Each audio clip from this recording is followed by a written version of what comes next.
Do I have chocolate on my tea? Yeah, I got chocolate on my tea. Yep, that's me. You're probably wondering how I ended up in this situation. Hey, we're gonna have a little chat today. Come closer. When I say this recipe should be illegal to share, I mean it. But feel generous and I'm gonna do you a solid. These cookies are gonna change your life. I promise you they are gonna change your life. Not just because of how they taste, or because of how easy they are, or because you just absolutely love them and because they take bare minimum time to put together, but because of the fact that you can scale it up or scale it down and you're really not gonna mess it up. It's gonna take a lot for you to mess this one up. Like, you'll have to really go off the wagon to mess this one up. Don't go off the wagon. If you're gonna make it, do it proper. Or don't do it at all. Don't half-ass it. Don't half-ass it. You know who said that. Come on, you know who said that. Everybody knows who said that. Matthew McConaughey. Anyway, so the point. The point is, hi ninjas and welcome back to... What was that? Hi ninjas and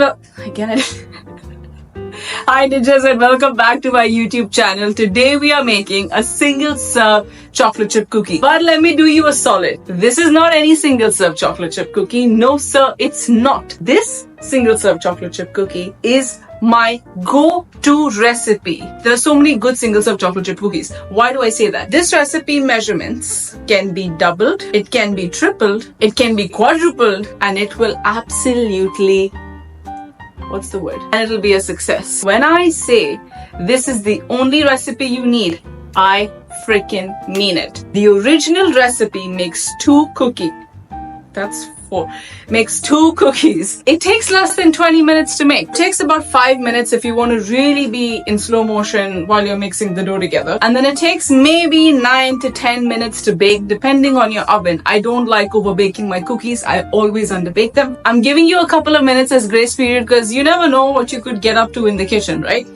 Well, anyway, there are a few pro tips to keep in mind when making a single serve chocolate chip cookie, when making single serve recipes, as well as when making cookies. And we're gonna go through them. The first one is, I've browned my butter. You don't have to brown your butter, but I think I bit my tongue. I think brown butter adds another dimension of flavor, which is so good for this recipe. Because remember, there are no eggs to add any flavor. So the more flavor we can add into our cookie, the better it is for us. Also, what you don't want to do is, you don't want to overmix your dough. Once you've added your dry ingredients, you don't want to overmix things, because the moment you do that, it's going to get very dense and it's going to get very claggy and very tough in your mouth, and you don't want that. We do not overbake cookies. You guys, if your cookie comes out of the oven hard, already hard, you've kind of messed up. That means it's only going to get harder as it cools down. We always want to remember residual heat when we're baking with cookies. Always feel your cookies.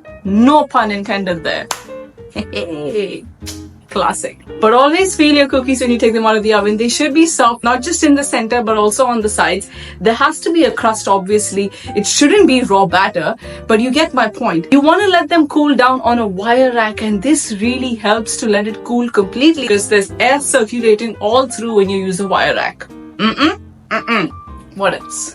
By the way, all these tips go for all kinds of cookies. It's not just single serve recipes, but any chocolate chip cookie that you're making. These are the kind of points you should keep in mind when you're making them. You are absolutely welcome. Go forth, my child. Go forth into the land of the cookies. I'm gonna stop now. Let's bake these cookies. The beauty about this recipe is that you can use chocolate chips, but you can also use chocolate chunks. You can use walnuts, and I've used chocolate chips and walnuts.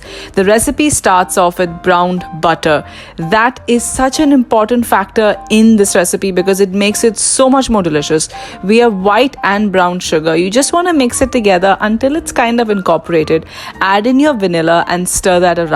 You want to add in your yogurt, and this is basically your egg substitute, so it must be full fat yogurt. Don't skip on the low fat or the skimmed milk. No, it has to be full fat yogurt.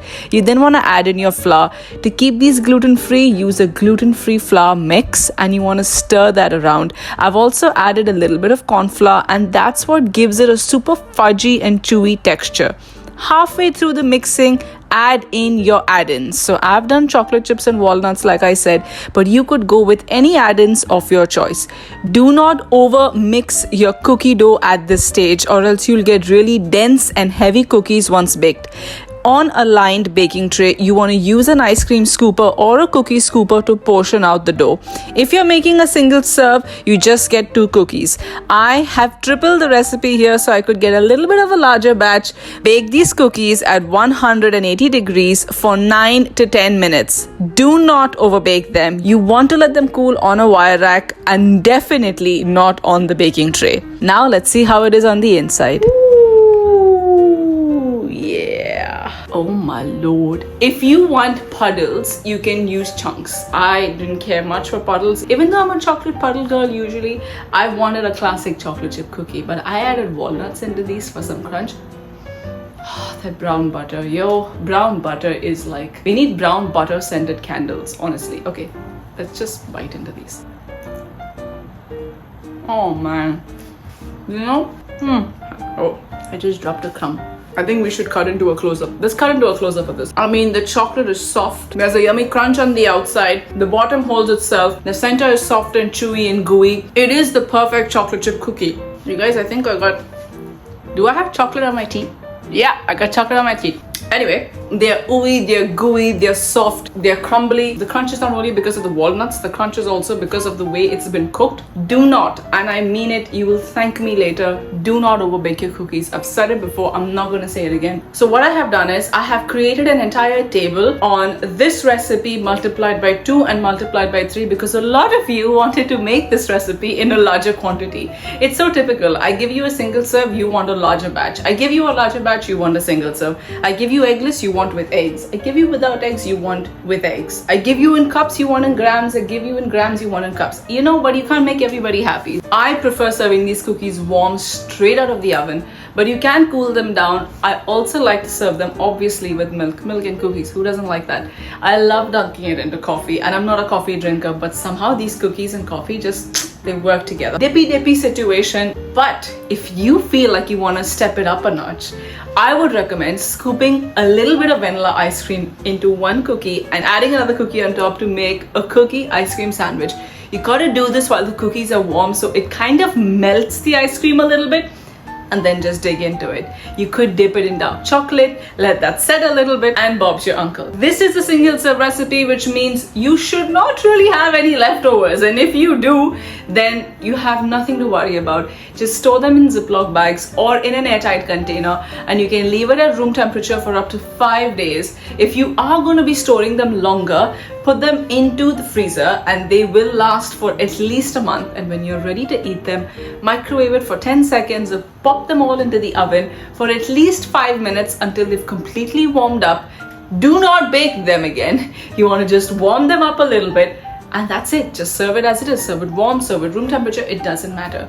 These cookies are going to change your life. So make sure you check out the blog details when you're making this recipe. The full recipe is down below, so obviously check it out. This recipe makes for a very easy and delicious Valentine's Day gift or recipe you want to make for someone that is special to you or for yourself. I have a whole series on my single serve recipes up on the blog, so you must check it out. Us single girlies need to stick together, and I got you. These recipes are simple, they're effective, they're satisfying, and they hit the spot. Perfect and just in time for Valentine's Day. And if you do have loved ones you want to share this with, honestly, they are such an amazing, thoughtful gift, not to mention delicious, that you can make in no time. So, you know what to do. If you like this recipe, please comment, like, share it, and do subscribe to my YouTube channel if you already have not. I have another single serve recipe coming out. It is a sweet recipe, and I promise you, you're gonna love it. Until next time, Ninja out. I gotta turn it off.